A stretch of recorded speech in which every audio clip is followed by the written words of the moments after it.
काट देश की सबसे बड़ी प्रजातंत्र की संस्था संसद की पिछले कुछ समय में दो तस्वीर सामने आई। पहली, प्रधानमंत्री की विपक्ष के एक नेता की सदन की सदस्यता खत्म होने पर विदाई भाषण में रोने की। अन्य सदस्य भी गमगीन थे। यह संसद का बेहद सकारात्मक मानवीय चेहरा था, जिसमें पक्ष विपक्ष का भेद मिट गया था। देश की जनता को इस चेहरे से सुकून मिला। लेकिन कुछ माह पहले संसद के इस सदन में किसान संबंधी 3 बिल बालक पास किए करवाए गए, और वह भी विपक्ष की वोट कराने की मांग के विरुद्ध। बिलों पर व्यापक चर्चा करना तो छोड़िए, ये तीनों बिल परंपरा को ठेंगा दिखाते हुए संसदीय समिति के पास भी नहीं भेजे गए।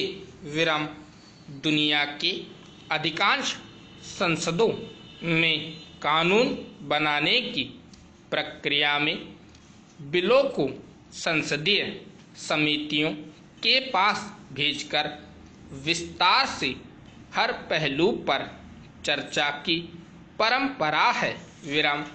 लेकिन भारत में सरकार की इच्छा पर निर्भर करता है कि वह बिलों को समिति में भेजें या सीधे सदन के दोनों सदनों में अपने बहुमत के बूते पर पास करवा ले।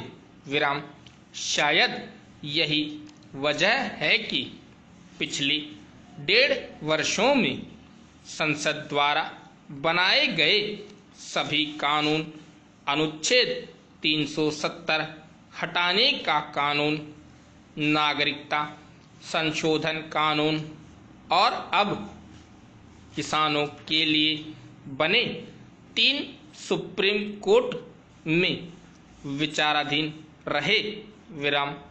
क्यों जनता द्वारा चुना गया प्रजातंत्र का सबसे बड़ा मंदिर विश्वास खो रहा है? क्यों विपक्षी दलों के वोट की मांग करने वाले 8 मानवीयों को अपने निलंब के खिलाफ गांधी की प्रतिमा के नीचे बैठना पड़ा? व्यक्तिगत भावना पर संस्था की गरिमा के प्रति प्रतिबद्ध हमेशा भारी पड़नी चाहिए।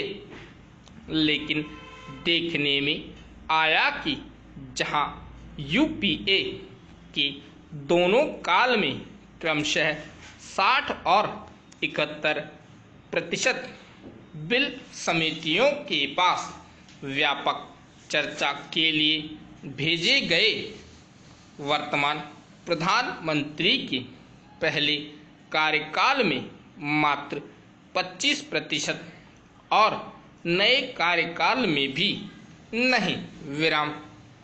अपने दोनों कार्यकालों में वर्तमान प्रधानमंत्री हर साल 3.6 बार संसद में बोले, लेकिन हर 3 दिन में 2 बार संसद के बाहर। जबकि मनमोहन सिंह हर साल संसद में 4.8 बार और बीजेपी के वाजपेयी 11 बार बोले। वर्तमान प्रधानमंत्री ने संसदीय जीवन की शुरुआत ही इस भव्य इमारत की चौखट पर स्पष्ट प्रणाम कर की थी। आंसू दंडवत होना सकारात्मक है, लेकिन संसदीय परंपराओं की अनदेखी करना इसका विरोधाभासी। विराम स्टॉप।